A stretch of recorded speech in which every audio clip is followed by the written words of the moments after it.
E aí, gente, hoje eu estou com um prazer enorme de ter o Rodrigo Souza aqui comigo. O Rodrigo está lá perto de Miami, na Flórida, e para ele aqui já são 9h15 da noite. Então, em vez de ele estar vendo uma televisão ou fazendo algo mais legal, ele está aqui conversando comigo, e eu sou eternamente agradecido por isso. Prazer enorme, Rodrigo. Prazer é meu, viu, Marcelo? Obrigado pelo convite. Estou feliz aí também de participar dessa iniciativa do canal, também de fazer parte para ajudar os desenvolvedores, as pessoas no Brasil a conhecerem mais de tecnologia, também chegar a entenderem qual foi o caminho das pessoas para chegarem nas empresas internacionais, né? Bacana. Rodrigo, faz uma apresentaçãozinha rápida, conta pra gente aí o que você faz hoje em dia, qual é o teu cargo? Bom, meu nome é Rodrigo Fernandes de Souza, esse é o nome completo, mas aqui nos Estados Unidos todos me conhecem como Rodrigo Souza, primeiro e último nome, né? Atualmente eu sou Principal Engineer Leader no Microsoft Azure, né? Trabalho dentro de uma organização chamada Customer Experience. O Customer Experience é responsável por desenvolver software para ajudar os outros engenheiros que estão conversando com o cliente, customer engineers, que a gente chama, né? Eles fazem essas conversas com o cliente, eles também analisam casos, fazem debug e tudo mais. Tudo passa pelos nossos sistemas, né? O meu sistema especificamente, ele fica direto no portal do Azure, e ele é responsável pelos clientes e os engenheiros abrirem casos para determinados produtos, né? Esse Legal. basicamente meu time. A gente tem aproximadamente 10 pessoas hoje, né? E, e é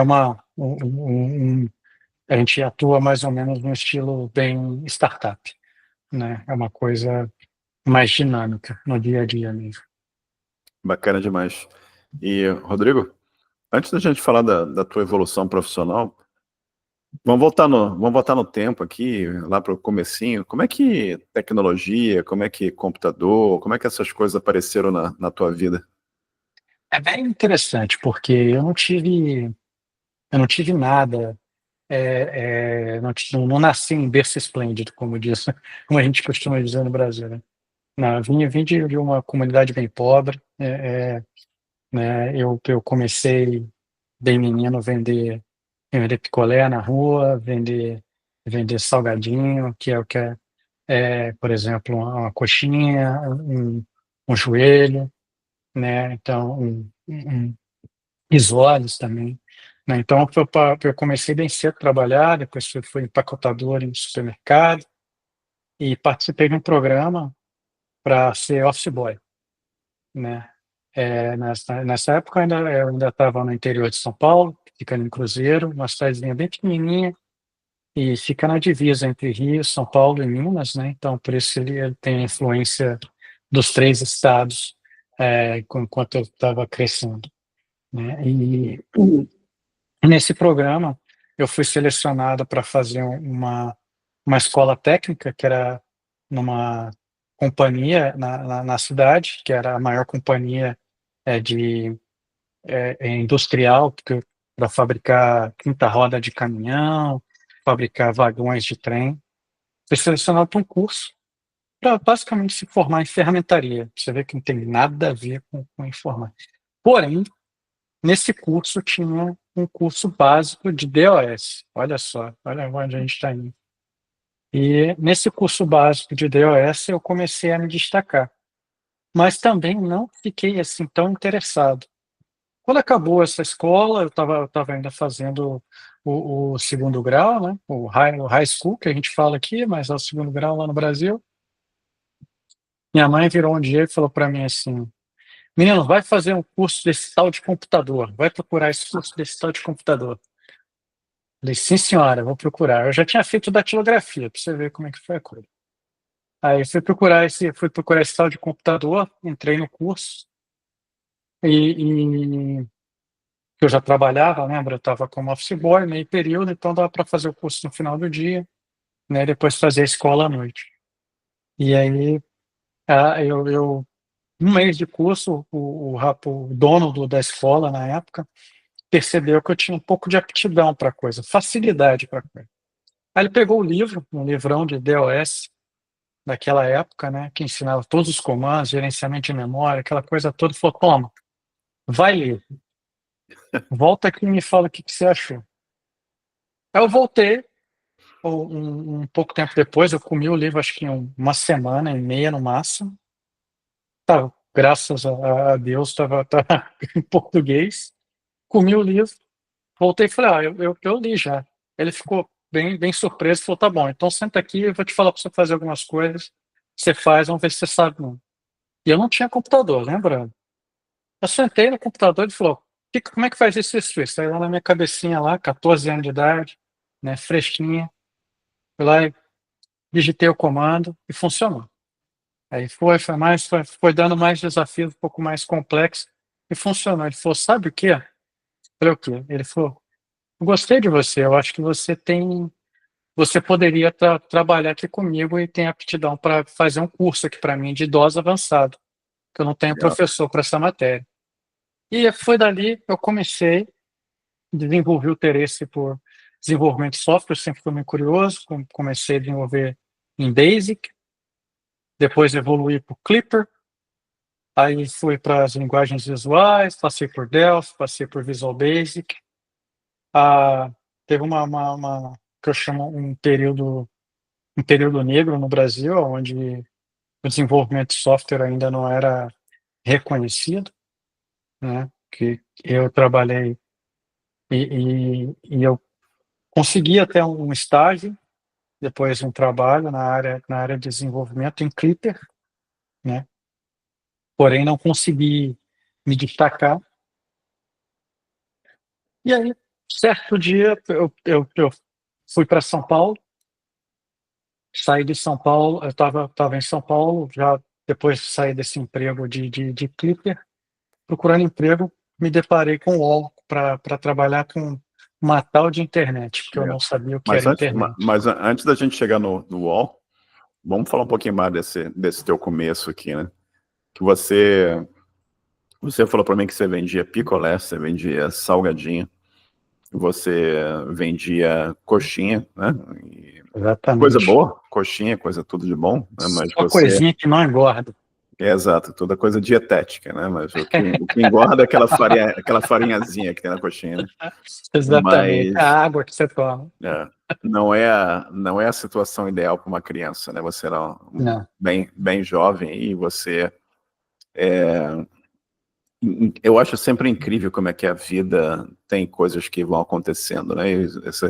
Através desse preparo aí para Office Boy, surgiu esse curso de DOS. Eu acho que você falou que você estava no segundo grau já, né? Você estava Yeah. estudando no segundo grau. E isso te possibilitou acesso a esse outro curso, onde você conheceu essa outra pessoa, e você fazia o teu ensino à noite, e é lá em Cruzeiro, né? Como você falou, lá na divisa Isso. do Rio de Janeiro. Eu sei bem onde é que é a Via Dutra, né, passa ali na frente Exato. de Cruzeiro, e entra na fronteira do Rio de Janeiro com São Paulo. É sempre incrível você olhar e pensar e ver como é que a vida das pessoas transcorre, né? E realmente é muito bacana demais. Obrigado por compartilhar isso com a gente. Mas aí você falou que você passou pelo Clipper, né? Isso, época aí deve ser, isso aí, anos 80, possivelmente, anos 90, que é uma época que o Clipper era bem 90. utilizado no mercado. Exato. Uhum.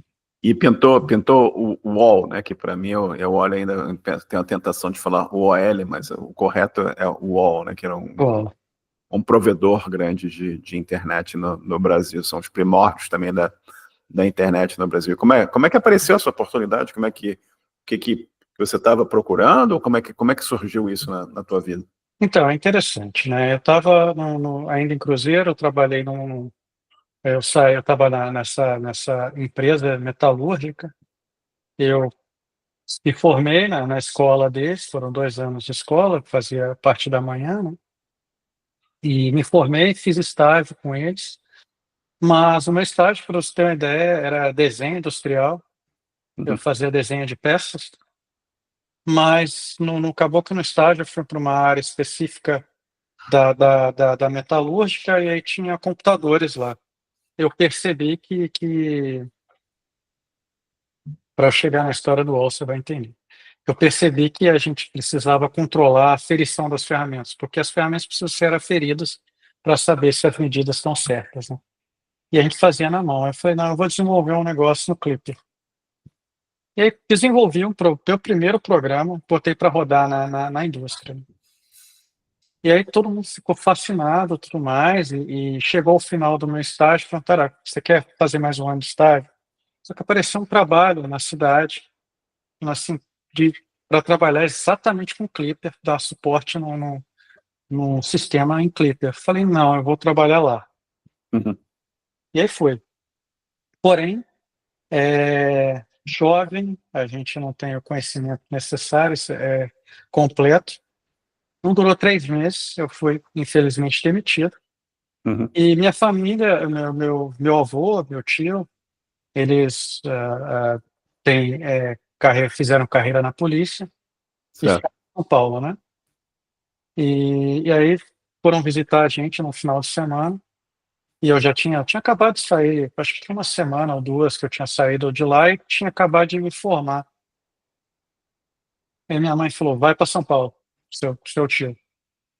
Eu fui para São Paulo, obediente. Fui para São Paulo, procurei emprego, caí numa fábrica de software de Clipper, Uhum. onde eu trabalhei 6 meses. E aí, nesse decorrer, eu conheci um carioca e a gente resolveu compartilhar um apartamento, rachar o apartamento, para a gente conseguir trabalhar lá em São Paulo. Ele também chegando, a gente compartilha um apartamento. Só que ele foi para o UOL, ele foi trabalhar no UOL. E nesse meio tempo, a fábrica de software começou a ir mal, porque as ferramentas visuais começaram a substituir eles eram específicos de Clipper, e aí eles começaram a demitir. Eu fui demitido, esse amigo trabalhando no UOL, ele falou, cara, eu posso te indicar lá. Eu falei, beleza, só que eu não sei nada desse negócio que você faz de internet, suporte, né? Linha de escada, modem. Já tinha montado computadores, assim, Uhum. mas nada, eu não tinha nem computador na época, né? Quer dizer, que naquela época a gente fazia tudo na cabeça, né? Era no papel, né? Eu escrevia programa no papel assim, né? Certo. Na folha assim, né? Depois eu transcrevia na hora que chegava no trabalho pro computador do trabalho. E ele me treinou, ficou uns 2 finais de semana me ajudando, me treinando. Falou, tem que fazer isso, o script assim, assim, assado, né? Que você atendia telefone, né? E eu consegui aprender, entender um pouco mais do negócio e consegui um emprego no UOL. E aí meu shift começava às 9 da noite e ia até às 3 da manhã. Ai, ai, ai. Então eu fazia shift de 9 às 3 e o que que eu fiz durante o dia? Jovem, despretensioso, eu comecei a fazer eu tinha um outro conhecido que ele tinha feito um curso de redes Novel, né? Ele tinha feito a certificação de redes Novel. Eu estava com os livros lá parados. Falei, cara, me empresta o livro. Ele falou, te empresto. Eu peguei o livro, estudei o livro, os livros todos, e comecei a conhecer um pouco mais de rede, TCP/IP, né? E com isso eu resolvi chamei ele, esse colega e esse carioca, o nome dele é Robson, Robson e André. Falei para ele assim, cara, vamos abrir uma consultoria, uma empresa, vamos instalar a rede Novell Hum. para um monte de gente. E a gente começou a fazer isso durante o dia, e eu ainda à noite no UOL, né? Então essa oportunidade do UOL apareceu através de um amigo, fiz grandes amigos no UOL, e enquanto isso também eu tocava a consultoria de dia. Enquanto a gente Que horas, adquiria os clientes. Não era nada grande, não tinha pretensões de. A gente chegou a ficar um tamanho bom, mas a gente acabou cada um escolheu o seu caminho e aí a gente fechou a empresa realmente. Mas a gente foi bom, foi uma época de bastante aprendizado. Foi onde me que hora que, introduziu para a parte de infraestrutura e redes. e que hora que você dormia? Cara, na realidade eu dormia de 4 às 3, Certo, geralmente. certo. De 4 às 7, perdão. É. Daí eu Não tinha, levantava e ia atender cliente. né, não tinha muito sono, não tinha muito tempo para Não, dormir. É, você vê engraçado que era, eu fazia a gente tinha algumas lojas, é, que a gente fazia atendimento na cidade de São Paulo, e, e nisso eu fazia os atendimentos, ia para as lojas, instalava a rede, fazia o que fosse necessário, trocava peça de computador, corria a Santa Efigênia, a famosa Santa Efigênia, para comprar as peças de computador, e ali também aprendi como montar, desmontar computador. E tinha dias que, antes do trabalho, eu morava muito longe, né? Eu trabalhava ali na São João, na República, na esquina com a São João. E tinha dia que eu não voltava para casa para ir para o trabalho. O que que eu fazia? Eu tinha um motel bem pequenininho, que ele cobrava ligeiramente barato para você pegar 3 horas para dormir. Eu pegava, entrava só para dormir. certo. Eu pagava ali para tirar um sono. Então, assim, às vezes eu pegava, parava às 6, e aí, como eu ia pegar no shift das 9, eu ia lá, eu dormia até umas 8, tomava um banho e seguia meu caminho para ir para o trabalho. Não é mole, não. Não, não foi fácil, Não, não. Mas, não é mole, não. E você dá o LL, olha, eu de novo falando o OL em vez de falar UOL, né? De lá você foi para onde? Como você falou, você adquiriu conhecimento de infraestrutura, né? O que você tem até hoje, né? Você começou a entender de infraestrutura, você começou a entender o que era um provedor, você possivelmente teve um pouco de exposição na época TCP/IP, coisas do gênero, e exato. começou a entender como é que essas coisas funcionam. E como é que você evoluiu daí para você foi para onde? Então, durante esse período, eu tive a oportunidade, primeiro, conheci Linux, foi os primórdios do Linux, ali em 98, primórdios do Linux, né? Red Hat estava em incepção ainda, naquela época, né? É, e comecei, aí eu, por conta do meu conhecimento de redes e ter feito, eu tive a oportunidade de fazer um treinamento da Microsoft de MCSI, Uhum. né? Isso já era ali em 2000, mais ou menos. E nesse treinamento eu dividi lá em 7.000 parcelas para pagar, e eu fiz o treinamento, e ao final do treinamento tem aquela provinha, né? Eu tirei a certificação oficial, né? Virei um certificado Microsoft, aí com aquilo eu fui aplicando meu currículo em outras empresas. E aí eu acabei numa empresa que nem existe mais, chamada Solvo, que era uma consultoria.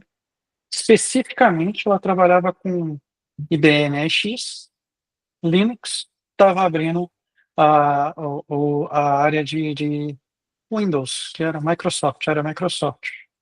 Eu acabei lá, eu fui o primeiro funcionário Microsoft deles, né? Uhum. Tinha, tinha acabado de fazer o curso.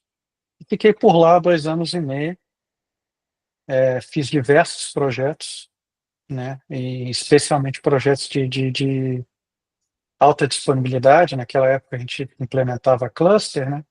Então eu tive a oportunidade de trabalhar com Exchange, SQL Server, né? E fiquei por lá por 2 anos e meio. Quando eles tiveram uma crise financeira, e aí começaram a fechar em meados de setembro de 2002.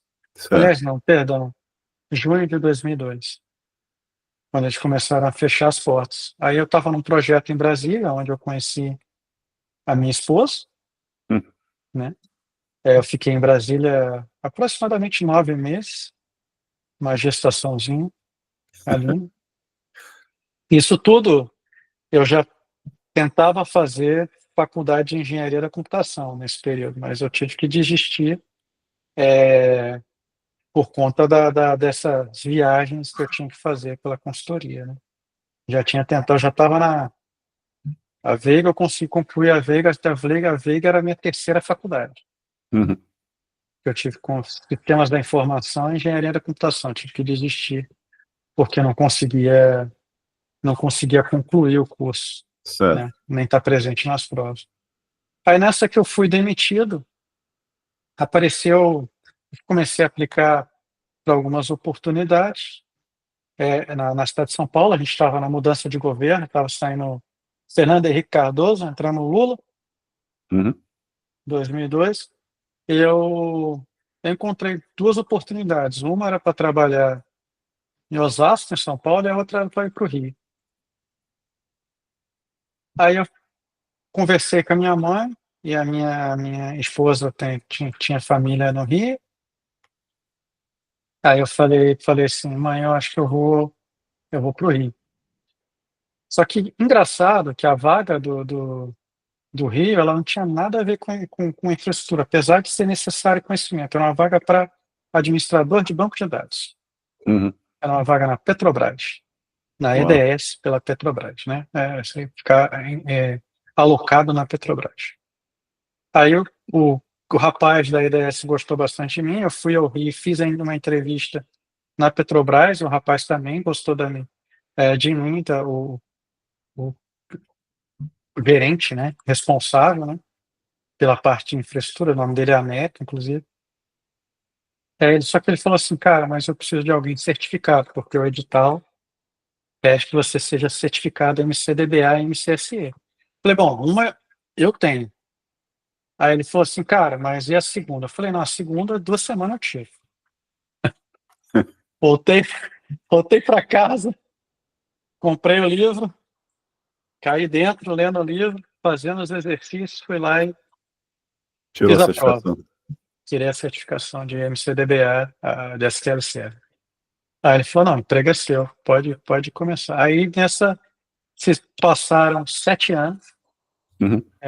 que eu fiquei dentro da Petrobras, trabalhei nas diversas áreas, infraestrutura, trabalhei com as áreas de desenvolvimento, mas sempre focado em banco de dados, e eu me desenvolvi muito na parte de código, né, Certo. e na parte de performance,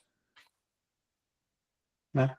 E eu sempre entendi de código, por ter programado lá atrás, eu tinha entendimento de código. Então as pessoas vinham falar comigo, como é que eu faço isso, aquilo, para ficar melhor, tudo mais, e eu ajudava essas pessoas, né? A gente sempre entendia de código.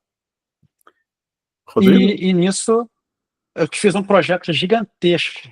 Se quiser perguntar alguma coisa, fica à Não, vontade. pode continuar quando você terminar Eu a fiz pergunta. um projeto gigantesco e nesse projeto teve envolvimento da Microsoft. Uhum. E nesse envolvimento da Microsoft veio um consultor que trabalhou comigo, ficou alguns meses trabalhando comigo, e ele falou, cara, você tem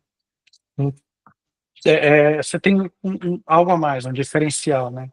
Eu acho que você seria um bom fit para a Microsoft, mas eu não estava no penúltimo ano, não, estava no penúltimo ano da faculdade, né? Porque nessa época, como todas as dificuldades, eu trabalhava de dia, estudava à noite e era pai de um menino, Caramba. né? Casado e pai, né? Então, eu falei, olha, eu preciso terminar a faculdade, né? Nesse tempo, nesse tempo que se passou, foram 6 meses que a gente conversou. Aconteceu uma tragédia na minha vida, a minha primeira esposa veio a falecer, Aí, né? E aí eu com uma criança de 4 anos, rapaz. faculdade, trabalho, mas graças a Deus o pessoal da Petrobras, família enorme, né? Eu consegui tirar um tempo, atender um pouco, ficar com meu filho, a minha sogra, ela ficou com o menino, né? Me deu apoio nessa época, sou muito grato a ele, a ela e ao meu sogro. E eu consegui concluir a faculdade, quer dizer, entregar o projeto final, né? Que sensacional. Nesse, mas eu tinha deixado 4 matérias, né? Isso Uhum. é uma história complexa. Eles me fizeram um convite para ir para a Microsoft, mas trabalhar como terceiro. Mas nos Estados Unidos? São Paulo. São Paulo. Ok. São Paulo, ficar no Brasil. Um terceiro, né? Aí eu já tinha uma certa estabilidade no Rio. Eu sou apaixonado pelo Rio. Minha esposa fala até hoje, fala, cara, se te der a oportunidade, você volta para o Rio sem piscar. Eu falo, você não tenha nem dúvida disso, né? Eu sou realmente apaixonado pelo Rio, mas a vaga era para São Paulo. Aí eu falei, bom, o que eu vou fazer? Vou para São Paulo, né? E peguei minhas coisas, coube no. Você tem ideia como a gente não tem muita coisa, né? Eu botei num caminhão algumas coisinhas, mas as minhas coisas reais, né, assim, que me importava, eu coloquei dentro do meu Corsinha vermelho, peguei a Dutra e fui para casa da minha mãe. Minha menina estava na sogra, né? Fui para casa da minha mãe. E dali a história Microsoft se inicia, né? Trabalho 2 anos como terceiro na Microsoft. Na Microsoft a gente tem um nome para isso, eles chamam de Green Badge, mas o badge, né, o crachá na realidade tem nada de verde, ele é laranja. Mas aqui nos Estados Unidos, lá se chama Green Badge, no Brasil, nos Estados Unidos a gente chama de Orange Badge, nada a ver, mas você vai entender. Então trabalhei nesse programa por 2 anos, depois de 2 anos eu recebi a oportunidade de virar full-time employee no Brasil, né? Tive uma primeira oportunidade, pintou o primeiro desafio, foi em inglês. Eu fiz a prova, naquela época exigia-se uma prova feita no Berlitz, tinha que tirar 8 para passar, eu tirei 5. Aí. Aí passou eu ainda estava com o terceiro, passou um período, eu tentei, aí me ofereceram a vaga, só que eu ainda faltava, lembra, tem 4 matérias, né? E uma delas é cálculo 3, inclusive. Aí meu chefe falou, cara, a gente quer te contratar, mas tem esses 2 quesitos aqui, o que você pode fazer? Eu falei, se eu fizer um compromisso com você, que eu atinjo o nível 8 em 6 meses e completo a faculdade nos próximos 6 meses, você me contrata? Ele falou, cara, se você cumprir isso, eu faço. Aí ele foi para o RH, falou tudo, deu a justificativa, colocou, ele assumiu o risco comigo. E nessa época, de novo, eu ainda continuava viajando, porque eu trabalhava no famoso PFI, né? Premier Field Engineers, né? Que era uma organização bem respeitada e conceituada, porque era para troubleshooting Sim, sim. específico. A minha área sempre foi banco de dados SQL Server Para lidar naquela com época. pepino. Lidar com pepino. Uhum. Dia e noite. Uhum. Aí a única coisa que eu pedi para ele foi, ó, engagements no Rio, me liga sempre, porque a faculdade é do Rio. Certo. Eu precisava ficar em São Paulo, a base era São Paulo, mas eu falei, eu fiquei 1 ano viajando de ponte aérea Rio-São Paulo, mas depois, quando falaram que a vaga só abriria em São Paulo, eu fui para São Paulo. E falava, engagement para o Rio, sou o primeiro, falava para todo mundo.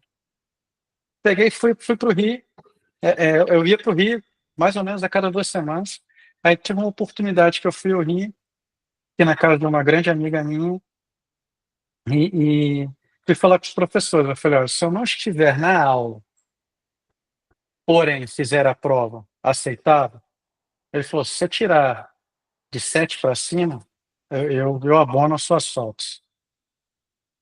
Falei, perfeitamente, 2 professores, estatística e de cálculo.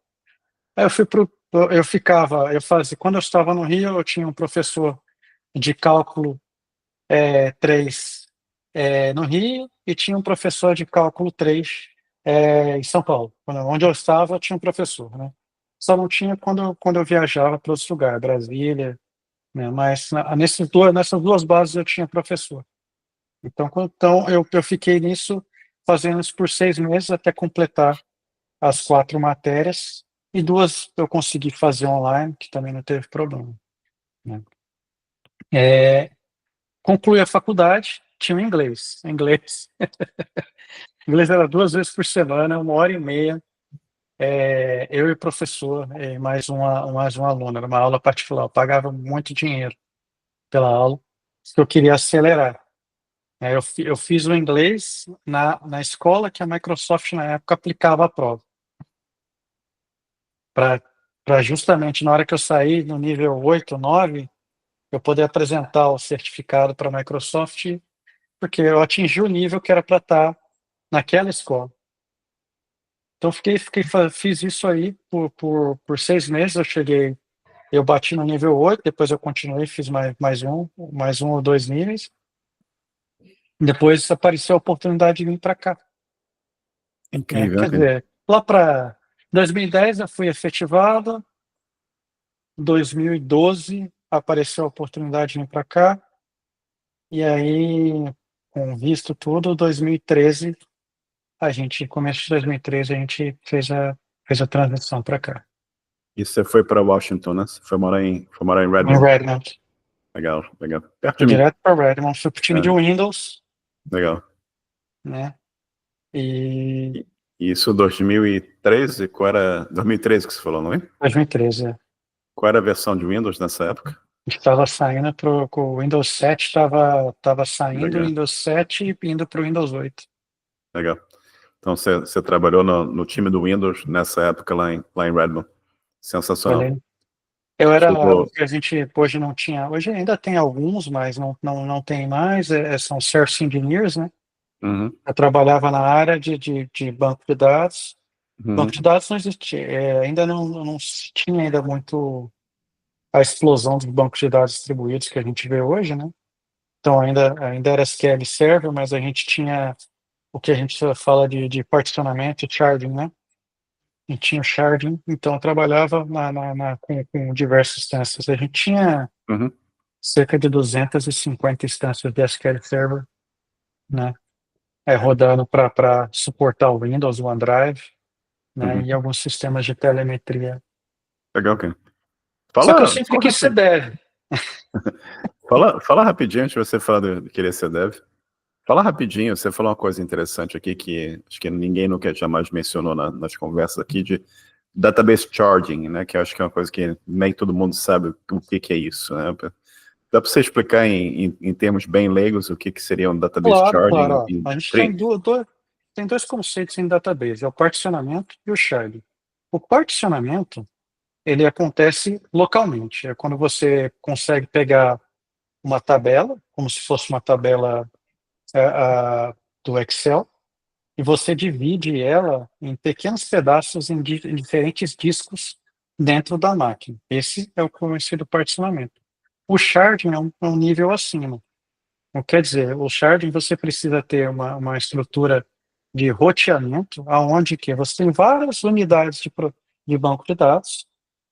Por exemplo, nesse caso você pode ter 3, 4, 5, 10, 15, 20, né? E quando o dado chega nesse roteamento por uma determinada chave, ela é direcionada para uma máquina para fazer a escrita. Então, esse é o sharding, né? Você consegue direcionar a escrita e a leitura para diferentes máquinas de banco de dados. A unidade de processamento continua o mesmo, né? Até aquela época. Obviamente que hoje existem separações de storage e compute, mas até aquela época a gente fazia o sharding, né, com unidades menores.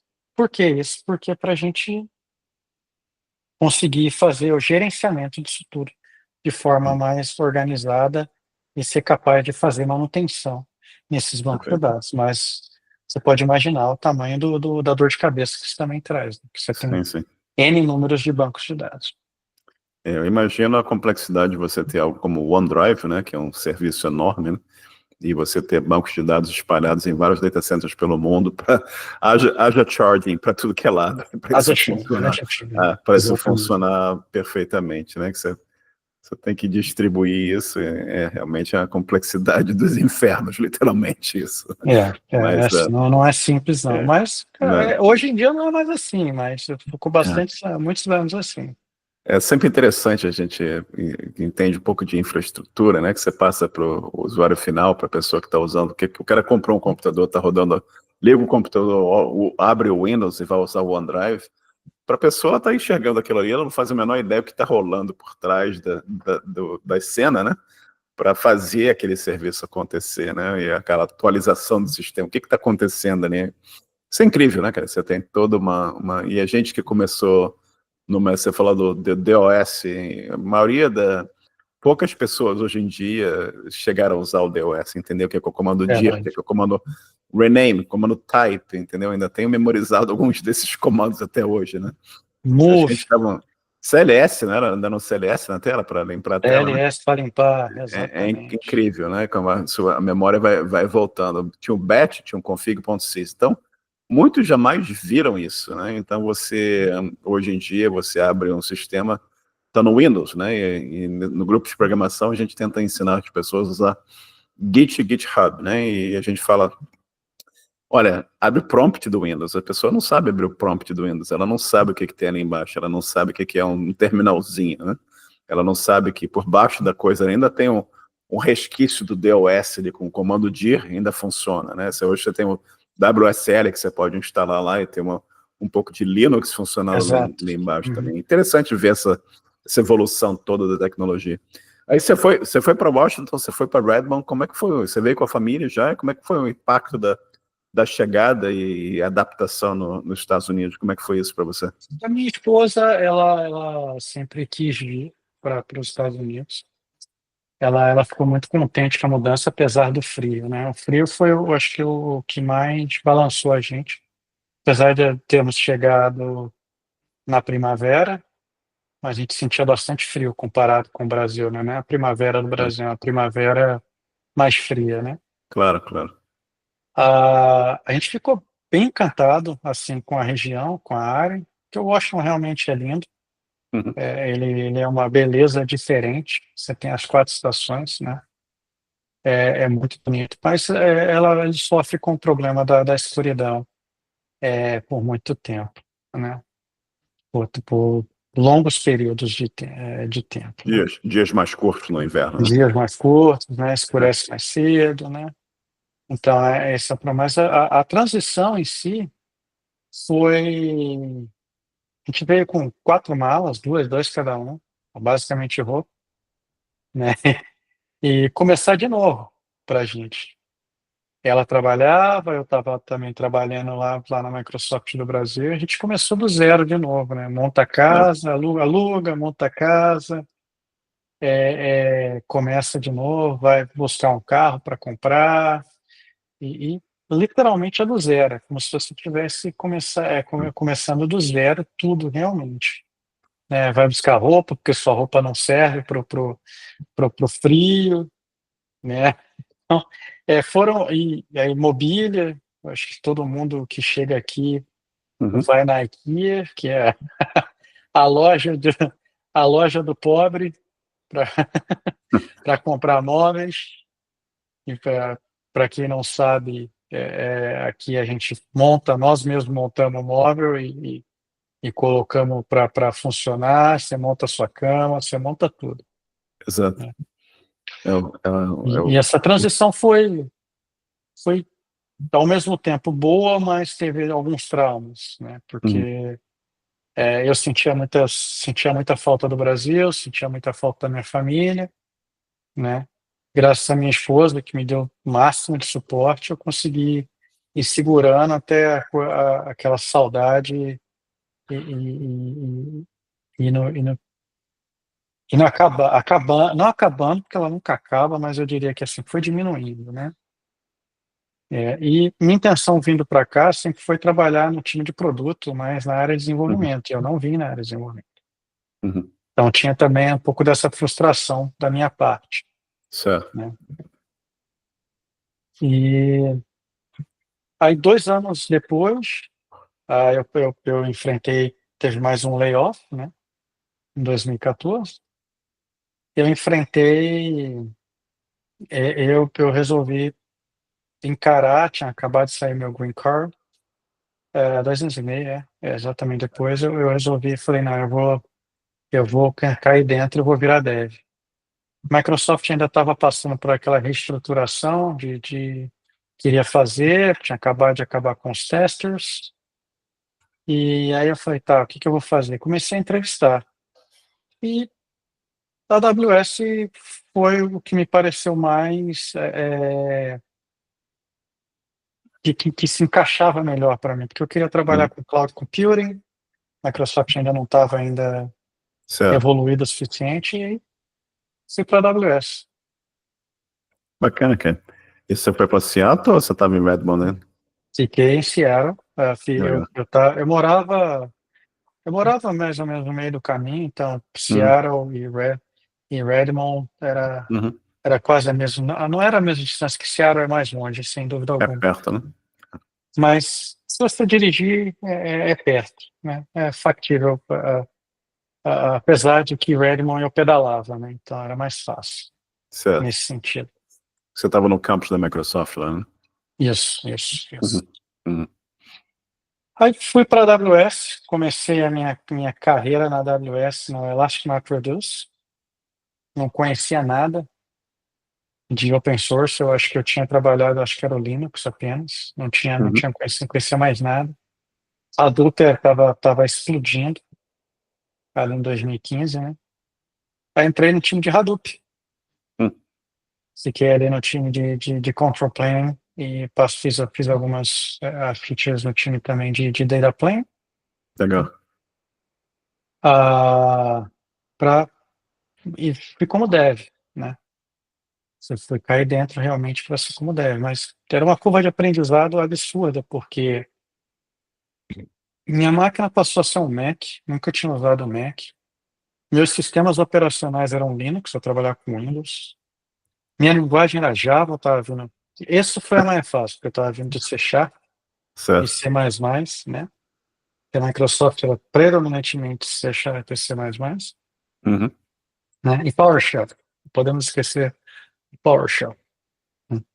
Então, assim, foi uma curva de aprendizado, mas eu consegui, que eu tinha esse desejo, eu consegui fazer essa transição ser bem rápida também. E comecei a entregar muito rápido, né? Apesar de ser um ambiente desconhecido para mim, eu consegui entregar. E eu literalmente caí de amor mo- eu me apaixonei pelo universo do open source dali por diante, né? É, fiquei no Elastic MapReduce por um ano e meio, ajudei a lançar dois serviços ali de dentro do Elastic MapReduce, né? Eu fiquei no time de Elastic MapReduce, depois transicionei para o time de Glue, né? Porque esses dois times, para quem não usa a AWS, ou para quem já ouviu falar, o Glue e o Athena nasceram dentro do Elastic MapReduce. Foram os engenheiros do Hadoop, da galera de Hadoop, incluído eu mesmo, a gente que fundou esses dois times, Bacana para demais, que cara. esses produtos nascessem, Né? né? E a oportunidade de você estar na AWS, você criando esses produtos e participando do trabalho com esses engenheiros todos, o conhecimento que você adquire ali é brutal, né? Essa exposição que você teve aí, que você falou, você mudou de Windows para Mac, para Java, para mais outras tecnologias, isso tudo é uma oportunidade de aprendizado assim enorme, né? O crescimento profissional é brutal, né? E Sabe? mas aí, como é que isso evoluiu? Nesse inteirinho, né, eu continuei, fiquei muito interessado, fui me aprofundando mais e mais na área de Java. Obviamente, você tem que buscar mentores, né? Isso é um conceito que eu dou para todo mundo. É sempre importante você ter mentores, você ter pessoas que te suportam, que te ajudam, sempre em transições de carreira, transição de time, ou até mesmo para você discutir alguma solução, arquitetura, tudo, você tem que ter mentores. Tem pessoas que no mundo, no que existem pessoas muito mais inteligentes que a gente, sem dúvida alguma, né? Tem pessoas que viram muito mais coisa que a gente. Então, um dos meus mentores, ele estava trabalhando na área de depois da gente ter feito o chip do Glue, ah, eu resolvi transicionar para um outro time. E aí o meu mentor falou assim, a gente a área de advertising da Amazon está crescendo exponencialmente. E você que quer trabalhar com coisas que funcionam mais perto do metal, né, que é um programa em C, C++, qualquer coisa que é acima disso é abstração, Uhum. né? Máquina virtual, né? A gente trabalha muito com Java lá, mas a gente trabalha com Java não gerenciado. Tem muita coisa que a gente faz não gerenciado para aproveitar a performance da máquina. Falei, Certo. é mesmo? Falei, é. E daí eu falei, beleza, quero ir para lá. Aí já tinha uma vaga aberta para STE. Aí eu entrevistei, passei e fui. Então fui trabalhar na parte do, do, do motor não de busca, mas o motor que faz o ranqueamento de ads no site da Amazon.com, Legal, cara. né? Então trabalhei ali, engenheiros de todas as partes do mundo, extremamente inteligentes, né? Porém, depois de um ano nessa área, a área sofreu uma reestruturação muito grande. Meu time foi espalhado. E nisso que foi espalhado, o meu gerente já não era mais meu gerente, e tudo mais. Eu falei, quer saber? Eu vou voltar para a AWS. Hum. Busquei uma oportunidade, porque para quem não entende, a Amazon é uma coisa, a AWS é uma outra. São duas empresas debaixo do mesmo Duas guarda-chuva, entidades diferentes. mas Uhum. são duas entidades completamente Certo. diferentes, entendeu? A Amazon existe e funciona para tocar o e-commerce, o Uhum. Amazon.com. O AWS, ela roda para ser o cloud computer. São empresas diferentes dentro da mesma estrutura, né? Inclusive, assim, algumas coisas internamente ferramentais se diferenciam, com exceção de algumas outras coisas que, por conta que o Jeff Bezos sempre falou, assim, você tem que ter uma coisa muito boa, só uma coisa muito boa de cada coisa. Então, sistema de build, Git, todas essas coisas eram os mesmos, né? O mais interessante é que todo o código era aberto para a empresa inteira. Você não tinha código secreto, né? Se quisesse fazer uma busca num repositório, eu podia fazer, porque o código de toda a empresa era aberto. Essa é a primeira coisa. E segunda coisa, que assim, se você mudasse um time para o outro, dificilmente você teria curva de aprendizado grande com relação a ferramental. Teria processo, mas não ferramental, as ferramentas que eu usaria, né? Bom, voltei para a AWS para lançar o Kinesis Analytics. A AWS tinha adquirido uma versão de Streaming Analytics de uma empresa, tinha acabado de adquirir, só que não estava feliz com isso. Aí nisso veio da comunidade, veio o Apache Flink. A gente pegou o Apache Flink e falou, não, vamos transformar na versão da Apache Flink para a AWS. Aí eu trabalhei nesse projeto durante um ano e meio ali. E depois um amigo antigo de Microsoft, que estava no Bing, a gente se encontrou no parque com nossos filhos, né? Meu menino já tinha nascido. Meu menino nasceu em 2015, meu outro filho. O mais velho tem 20 e pouco. O mais novo agora tem 10. A gente se encontrou no parque, os meninos brincando, e falou, cara, você não quer voltar para a Microsoft? Eu falei, posso lá entrevistar tudo mais, eu vou fazer o processo, obviamente. Já tem uma vaga no meu time assim, assim, assim. Acho que você se encaixa bem. Eu falei, beleza, vamos lá. Aí eu me preparei, passei um período me preparando. Falei, tô pronto. Tive algumas, obviamente não é só, para deixar bem claro, como a gente está deixando isso gravado, não é assim, se prepare e vai dar tudo certo. Você vai Claro. tomar vários nãos, Uhum. tá? Então, assim, aprendam a lidar com o não, que não é a coisa mais comum que se toma na parte de engenharia de Com software. certeza. Uma persistência é tudo, né? Exatamente. Então, assim, tomei alguns nãos, entrevistei em algumas empresas, tive 15 nãos, né? Mas a minha campo onde eu estava buscando, eu fiz essa entrevista, eu fui extremamente bem, e aí, um mês e meio depois, eu comecei de volta na Microsoft, mas Dá voltei no uma, Bing. dá uma pausa aqui um segundo. É sempre interessante como aparece um amigo teu, alguém que aparece assim na tua vida, né? Desde do rapaz lá que compartilhou o quarto com você lá em São Paulo, quando você foi morar em São Paulo, né? A pessoa que trabalhou com você te apresentou para o UOL, né? Eu não me lembro se foi a mesma pessoa que trabalhou com você no projeto na Novell, que vocês fizeram uma consultoria de vender rede Novell para as pessoas, né? A mesma pessoa, foi meu sócio na consultoria. E tem lá a pessoa na Petrobras, que também te contratou. Tem sempre essas pessoas assim que confiam em você ou que acreditam em que vão...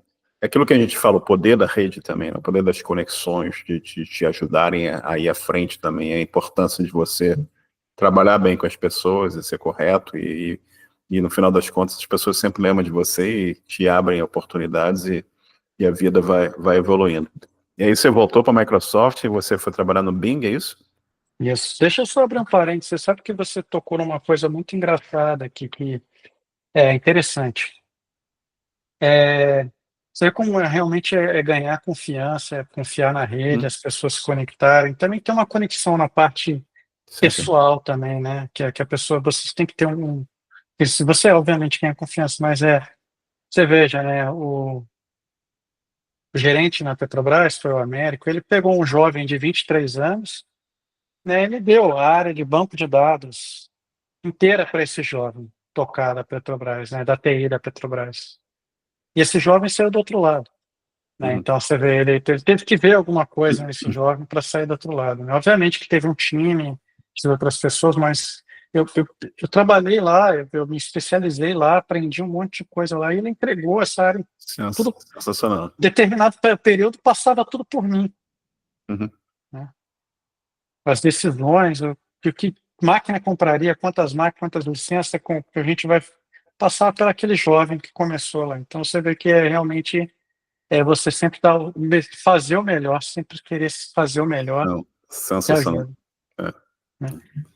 Voltando para a É. Microsoft, voltei para o Bing, e a ideia principal era que a gente estava com um projeto de escrever um sistema de recomendações para notícias, Uhum. né? Porque já tinha o news.com, alguns já se não acompanham, uma mídia bem conhecida nos Estados Unidos.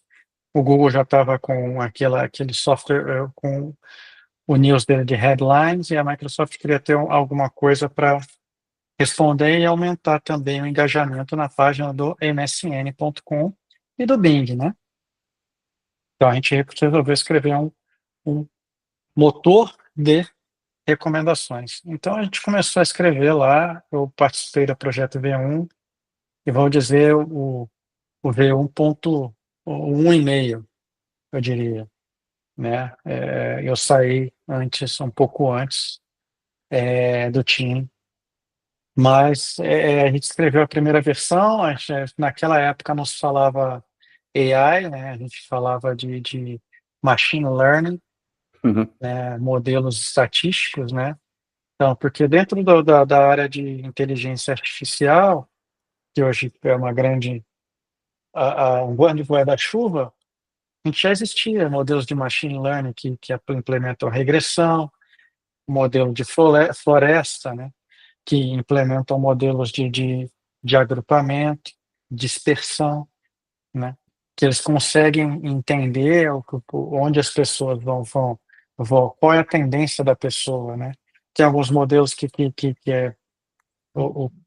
são CFF, que são Collaboration Models, que por exemplo, a partir do comportamento entre o Marcelo e o Rodrigo, que eles têm idades parecidas, gostos parecidos, visitam sites que são parecidos, a gente consegue determinar se o próximo usuário vai gostar de alguma coisa.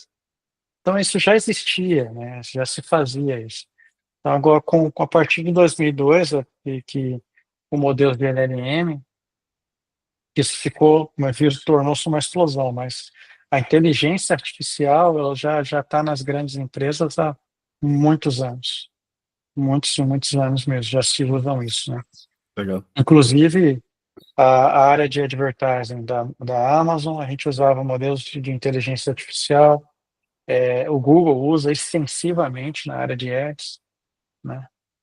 Então, são muito conhecidos. E como é que você chegou no Azure? Como é que foi a tua Isso é evolução para... interessante. como toda grande empresa, existem reorganizações, e né, numa dessas reorganizações eu caio debaixo de um gerente que ele não era uma pessoa que ele não tinha muito tato com pessoas, né? Ele gritava, ele destratava as pessoas. Eu falei, não, eu não consigo trabalhar com uma pessoa assim. E aí eu resolvi começar a entrevistar para sair do time. E aí pintou a oportunidade. Foi no meio da pandemia, 2020. Pintou a oportunidade de ir para o Azure e eu fui para o Azure.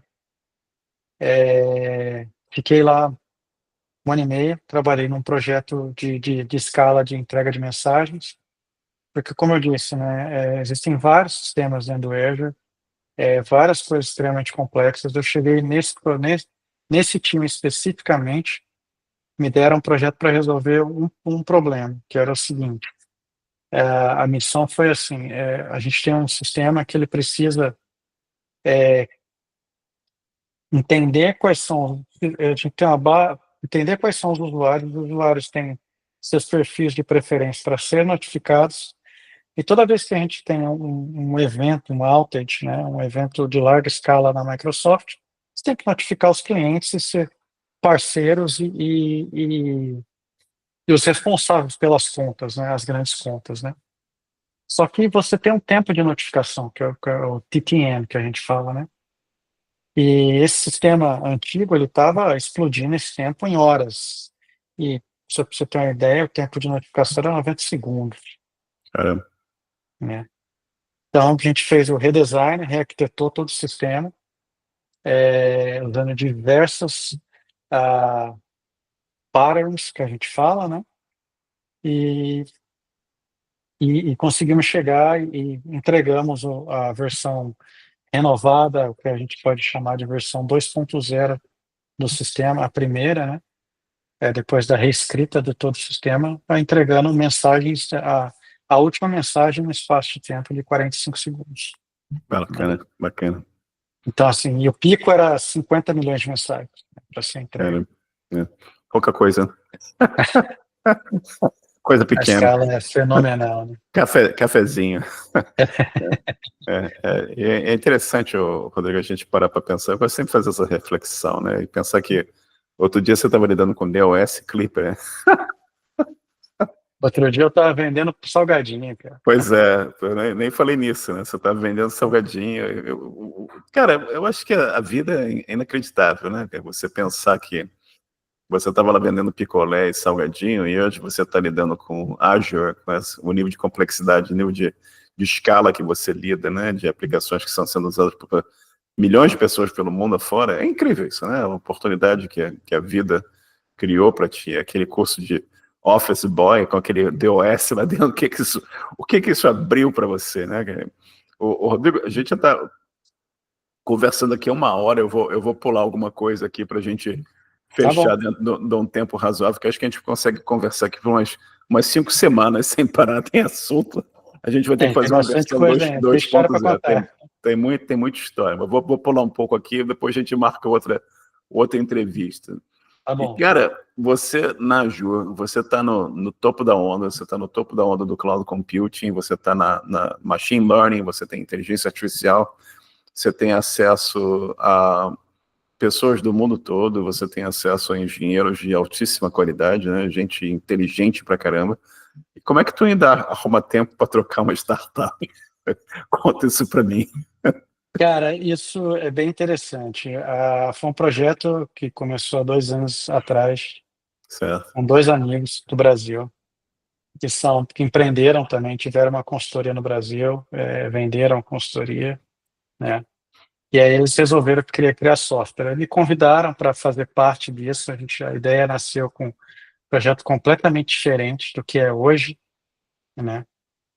E o tempo que eu arrumo como eu trabalho em horário deslocado, nos meus horários deslocados onde eu consigo encaixar o meu tempo para startup, né? E obviamente tem a dedicação depois do horário, né? Certo. Mas A ideia foi criar uma empresa que ela fosse completa, ela oferecesse computação, serviços computacionais de forma simples e completamente serverless, né? Ou seja, para não ter, a pessoa não precisa se preocupar com os servidores. Ela faz a locação, ela trabalha, ela consegue fazer o uso da- das ferramentas sem precisar se preocupar. Por exemplo, tem um banco de dados, não precisa se preocupar com backup, reindexação, nada, porque o sistema em si já vai tomar conta disso. Eu tenho uma aplicação, cara, apontou para o GitHub, eu consigo fazer toda a integração, eu consigo criar o sistema de build, criar a versão, fazer o deploy, fazer o placement em máquina, escalar, né? Essa foi uma ideia que a gente começou, né? Começou pequenininho, numa ideia completamente diferente, como eu disse. Era mais a gente queria, usando a inteligência artificial, a gente queria fazer migração entre clouds. Por Uhum. exemplo, se você estivesse no Google, eu conseguiria olhar para o seu código, o seu banco de dados aqui, traduzir seu código, os objetos de banco de dados automaticamente usando inteligência artificial e colocar no Azure, por exemplo, né, Entendi. ou na AWS. A gente viu que não tinha, é, é, talvez não tivesse mercado ainda para esse tipo de projeto e também era uma coisa mais baseada em projeto. Então a gente resolveu mudar completamente o escopo e aí é para onde nasceu a Moonstack, que a gente hoje pode considerar uma cloud para pequenos e médios empresários e pessoas, né, desenvolvedores assim como eu e você, né? Uhum. Pode ir lá, não quer ter dor de cabeça, um servidor com nada, ele vai lá e cria seus recursos, aloca, bota sua aplicação para rodar, tem certificado digital, DNS, todas Uhum. aquelas coisas, né, que é necessário para a aplicação rodar. E, e agora a gente está trabalhando num projeto novo, né, que a gente usa muito AI para fazer algumas das coisas que a gente já faz hoje, né? É, é, da forma que a gente desenvolveu o nosso control plane, ele é inteligente o suficiente para qualquer coisa que venha nova, a gente passa no AI e a gente consegue gerar uma receitinha, o control plane pega aquilo e ele consegue compilar e entregar e gerar uma versão e fazer o deployment, né? E agora o que a gente está fazendo nos próximos dias a gente vai lançar o nosso Code Assistant, né? Que Uhum. você ser capaz de desenvolver alguma coisa, que o pessoal lançou no Vibe Coding, né? Certo. Você vai ser capaz de desenvolver no nosso editor, na IDEzinha, Uhum. pelo browser, e aí já vai fazer a integração completamente ali daquela IDEzinha, com o prompt você já conecta com o banco de dados, já faz o deployment, né, e tem sua aplicação rodando. Coisas muito simples, rápidas, em um clique, por exemplo. E o nome da empresa é MoveStack, que nem a sua camisa. Full stacks. Uhum. Perfeito, perfeito. E, novamente, pensando tudo que você já fez na carreira e continua fazendo e vai fazer, tem alguma área que você não trabalhou, mas que você gostaria, quem sabe, um dia ter a oportunidade de atuar? Cara, eu sempre fui muito curioso. Eu acho que uma coisa que eu não consegui fazer foi estender a minha área acadêmica. Eu sempre quis estudar mais, né? Então, por exemplo, eu não consegui fazer o meu mestrado. Um professor do mestrado trabalhava comigo na Petrobras. Um coordenador de curso estava disposto a fazer o meu mestrado na COP no Rio de Janeiro, né? E eu não consegui fazer porque a minha vida ficou tão doida. Fui para a Microsoft que eu não consegui fazer. Então, eu sempre queria estudar mais. Eu queria talvez um dia virar professor, ou então até a área de research sempre foi uma coisa que eu queria sempre ter explorado mais, ter ido mais. Mas infelizmente a vida entrou na frente. Não me arrependo, mas a vida foi tomando outras proporções, outros caminhos. Olha aí, Rodrigo, a Microsoft é a Microsoft Research, né? Tem o É a departamento Microsoft de... Research, exato. Olha aí, não quero prever nada não, mas tem um caminho aí. É E ali olhando, os melhores PhDs do mundo. exato, quem sabe o pessoal abre um espaço lá para o Rodrigo fazer uma contribuição dramática, né? E olhando para o passado, você teria feito alguma coisa diferente? Cara, essa é uma boa pergunta. Eu acho que não. Eu acho que tudo que aconteceu na minha vida me levou, culminou nesse momento que eu vivo hoje, né? Dessas mesmas decisões boas ou ruins. Eu não teria feito nada diferente, assim. Eu acho que talvez, uma coisa, talvez eu teria me dedicado a terminar a faculdade, em vez de viver um pesadelo tentar 3 vezes. Nós teríamos me dedicado um pouco mais. Mas, fora isso, Perfeito. começado mais novo, terminado mais novo. Mas, e recomendações para quem está começando, falar em mais novos, você tem recomendações para quem está começando? Agora que eu falei para você, o pessoal que está no grupo tem zilhões de perguntas, a AI vai terminar com o trabalho de developer, o que eles fazem, entra na área, não entra na área, por onde é que entra, o que é a melhor opção, como é que eles têm certeza do sucesso? Eu sempre falo assim, ó, não tem como ter certeza do sucesso da vida, você tem que entrar Não. na estrada e ver onde é que a estrada vai te levar e ir ajustando à medida que você vai evoluindo, né? Mas o que Acho que você recomendaria para... você colocou um bom ponto. Acho que a vida é uma estrada, né? Então, Uhum, assim, aí, se você, na estrada, se você toma um porre, você pode bater o carro, né? Capotar, exatamente. sofrer um acidente feio, morrer, acontecer alguma coisa. Então, acho que são as decisões que a gente vai tomando na estrada da vida que vai levando a gente pelo caminho, né? Né, nesse caminho de sucesso ou não profissional, né? Uma coisa que os mais jovens têm que ter em mente que assim, conhecimento não vem rápido, exige-se tempo, né? As coisas do passado são os fundamentos do futuro, são a base do futuro, né? Então, por exemplo, o que eu quero dizer com isso? Eu escuto eu trabalho com muito jovem, pessoas saindo da faculdade, e tudo mais. Então, às vezes eu tenho perguntas assim, o que é um DNS, como funciona a rede. Nossa, eu acho que é importante, você não precisa ser um profissional, mas é importante você entender que as coisas não são granted, take for granted, né, como a gente fala nos Estados Unidos, não tem almoço grátis, como a gente fala no Brasil.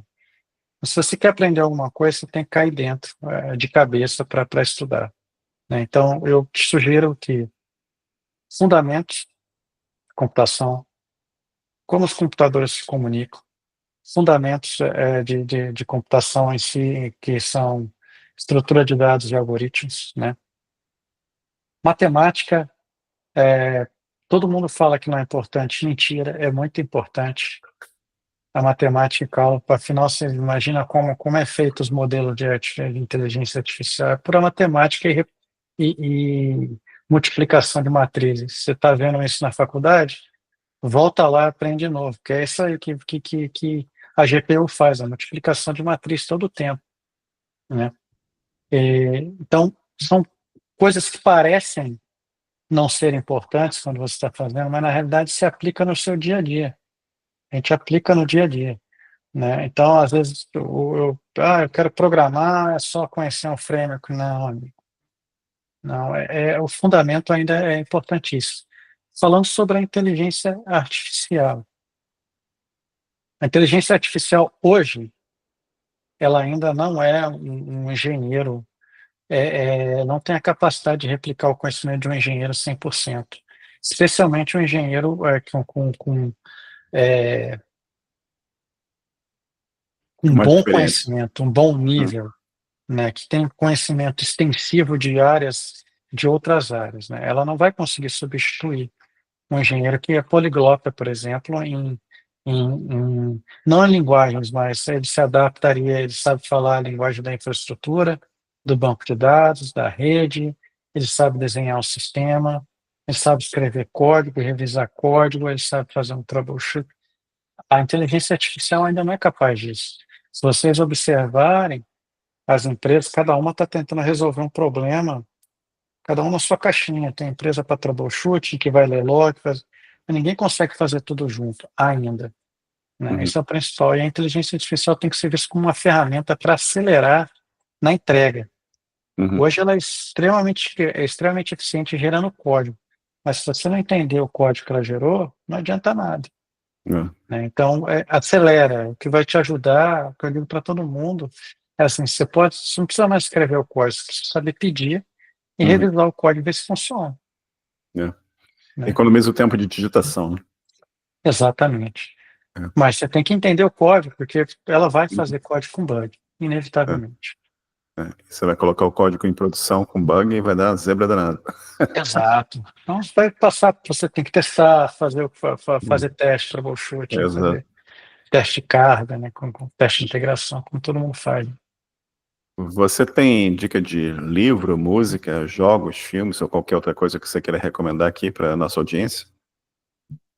Livro profissional, para quem está começando, se eu começasse, eu sei que o Brasil versus os Estados Unidos, explicar um pouquinho. O Brasil, a gente foca muito em tecnologia, o conhecimento da tecnologia. A pessoa conhece a linguagem Java, conhece React, conhece o banco de dados X. Veja, é importantíssimo você conhecer do produto, mas produtos mudam, empresas mudam de produtos. Então, se você conhecer a parte fundamental, é importantíssimo, né? O que eu sugiro é livros de computação, aonde você consiga aprender estrutura de dados e algoritmos, são fundamentais. Um bom livro que as pessoas usam para entrevista, ah, mas eu sugiro que você tenha na cabeceira, porque você aprende muito lendo. É o System Design Interview, né? Um outro livro que é uma boa sugestão também é Designing Data Intensive Applications, né? Que é um livro muito bom para quem quer trabalhar com o sistema, trabalha com dados. Ali você vai aprender a aplicar todos os tipos de banco de dados, como eles escalam, como você particiona, como você faz sharding e aplicação para cada um deles, né? Uma outra sugestão que eu também diria é fazer um cursinho, um curso, qualquer curso básico de como funciona machine learning, como funciona AI, né? Porque isso vai estar cada vez mais presente na nossa vida. Você não precisa aprender a fazer modelo, entender como funciona a estatística, não é isso. É você saber aplicar cada um desses modelos, cada um dessas técnicas no problema certo, né? Hoje a gente vê todo mundo falando, mas o LLM resolve X, Y, Z. Na realidade, o LLM resolve uma dimensão, não resolve todas, Uhum, né? É importante entender também quando aplicar LLM, quando aplicar um outro tipo de modelo mais específico, uhum. né, para cada Cara, use case. excelentes recomendações. E eu sei que eu falei aqui que a gente tem mais, pelo menos 5 semanas de conversa aqui, né? Porque a gente tem que marcar outro papo. Mas Fica à vontade, tem, vai ser um prazer. tem alguma outra pergunta que eu não fiz hoje que você gostaria que eu tivesse feito? Não que me ocorra agora. Não me ocorreu nenhuma pergunta agora que você não fez, que, que eu gostaria, mas não, agora não. Então vai ficar para a próxima entrevista. Com E certeza. você quer divulgar alguma informação para contato, rede social, LinkedIn, o que seja? Tá no LinkedIn, normal, linkedin.com/rfernandes. Vocês vão me achar lá, porque eu tenho LinkedIn desde o primórdios do LinkedIn. Inclusive, o LinkedIn me mandou feliz aniversário esses dias de 20 anos de No LinkedIn. Então, LinkedIn. eu tenho LinkedIn desde que o LinkedIn nasceu, né? Ninguém conhecia no Brasil, eu me inscrevi no LinkedIn, né? Então, R. Fernandes. Meu contato pode me achar rodrigo@movestex.com. E se alguém quiser fazer que precisa de ajuda, mentoria, eu fico muito feliz em ajudar, ainda mais que brasileiros na carreira de tecnologia. Eu fico muito, muito, muito contente em ajudar as pessoas mesmo. Bacana demais. E, Rodrigo, eu estou preocupado, porque já são 10h30 da noite para você, né? Para mim são 7h30, para você são 7h30, quer dizer, para você são 22h30, né? Para mim são 22. 7h30. Você está aí na Flórida, eu estou aqui no Pacífico, no Vancouver. E eu queria só tirar um minuto aqui para te agradecer, cara, porque a história é maravilhosa que você contou para a gente aqui, desde da venda do picolé até a computação de alto desempenho, né? Essa é uma história assim de superação, de perseverança, de humildade, né? De aprendizado, de persistência. Bacana demais. E muito obrigado por você compartilhar essa história maravilhosa, pelo teu tempo. Fica mais 2 minutos comigo aqui, que a gente conversa mais 2 minutos aqui. Eu vou parar de gravar aqui. Obrigadão, Rodrigo. Obrigado você pela oportunidade, Marcelo, e mais uma vez é sempre um prazer. Viu? Obrigado, cara. Deixa eu parar esse negócio aqui.